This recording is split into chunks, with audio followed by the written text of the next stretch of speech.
ॐ स्थापकाय च धर्मस्य सर्वधर्मस्वरूपिणे अवतारवरिष्ठाय रामकृष्णाय ते नमः।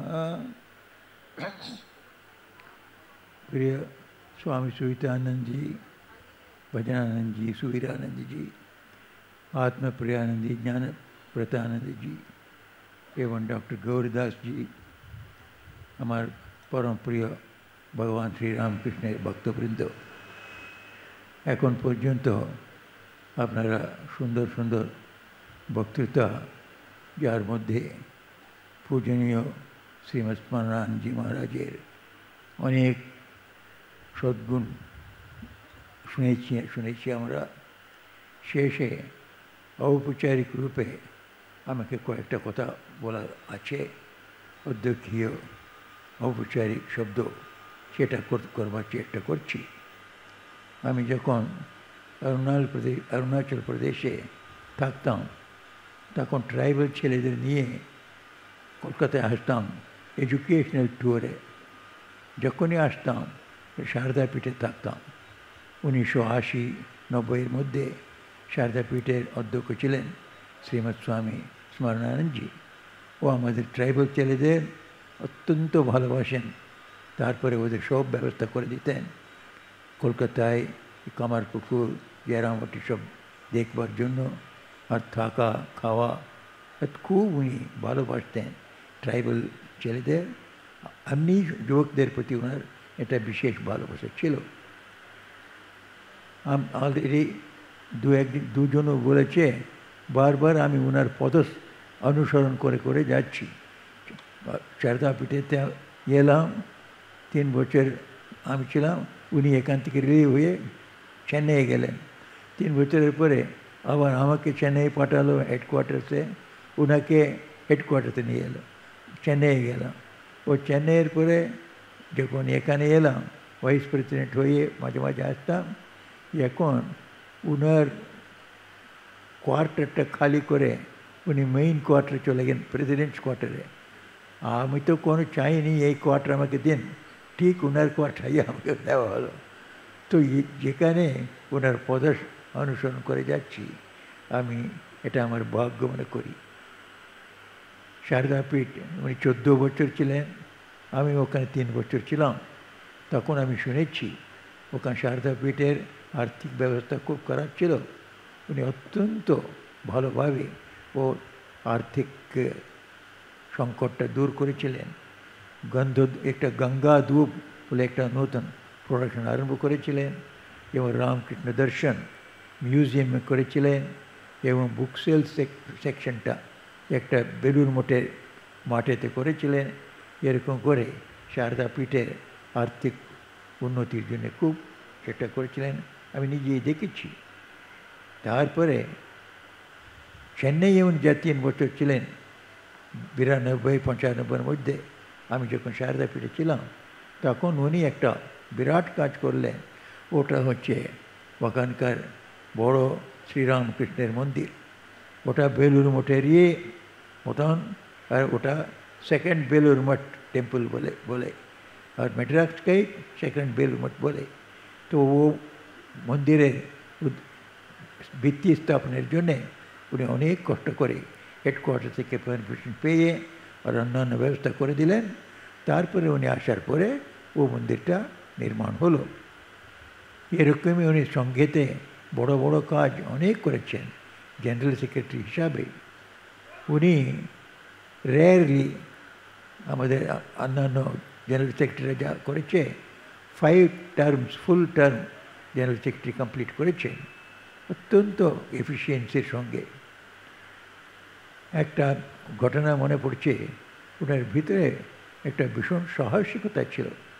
উনি যখন সুনামি রিলিফ ওয়ার্ক হচ্ছে, আপনারা জানেন তামিলনাড়ুতে ও ভীষণভাবে সুনামি প্রভাব পড়েছিল। আমরা মঠ মিশন দিক থেকে সবচেয়ে বড় রিলিফ ওয়ার্ক 21 করোড় টাকা খরচা করে হচ্ছিল। ওই সময়ে আমরা ওই জেলেদের জন্যে অনেক মোটর বোট দান করেছিলাম। মোটর বোটগুলো দিয়ে দেওয়া হলো। তখন মহারাজ মেড্রাসে আছেন, আমি ওখানে আছি ইনচার্জ। তখন ও জেলেদের মোটর বেড দিয়ে দেওয়া হয়ে গেছে, ওরা সমুদ্রেতে গিয়ে ও নিজেরাই মাছ ধরে আসতে পারে, ডিপ সি ফিশিং।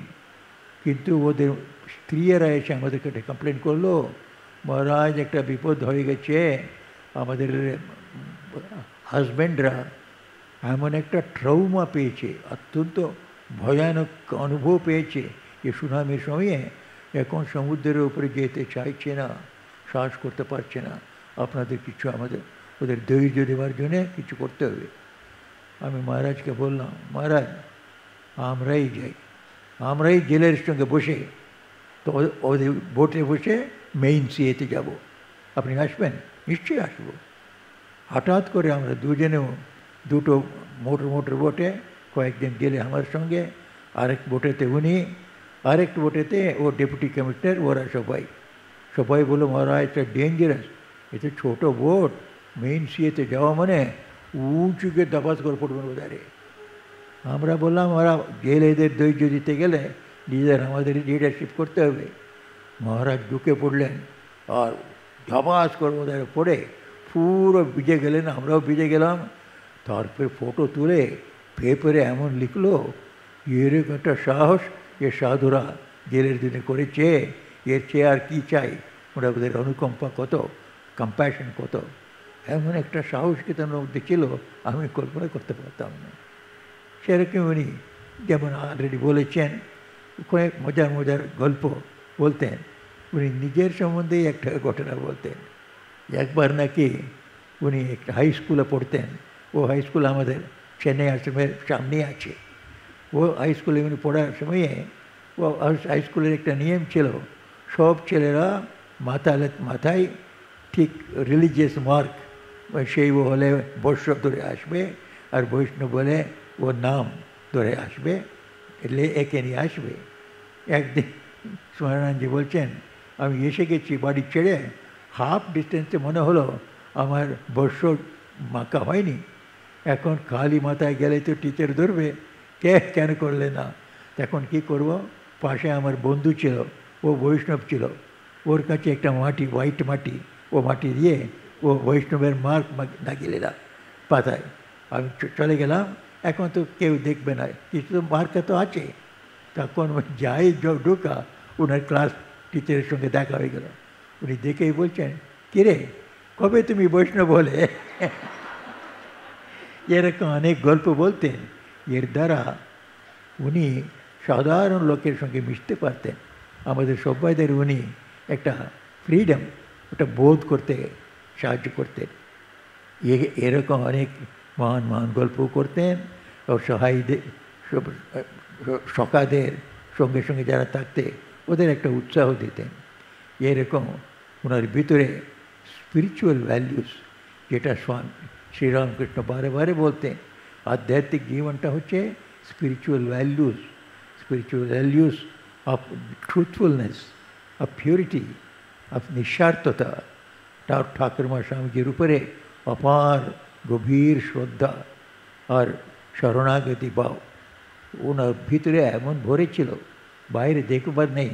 যারা কাছে থাকতো, এত সত্যতা ছিল, পবিত্রতা ছিল ওনার জীবনে, নিঃস্বার্থ ভাব ছিল, এবং ঠাকুরমা স্বামীজির উপরে অগাধ শ্রদ্ধা ছিল।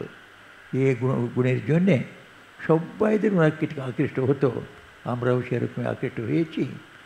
এমন মহান সাধুকে, আমাদের 16th প্রেসিডেন্ট অফ দ্য অর্ডারকে আমাদের ভক্তিপূর্ণ শ্রদ্ধাঞ্জলি অর্পণ করি। জয় রামকৃষ্ণ।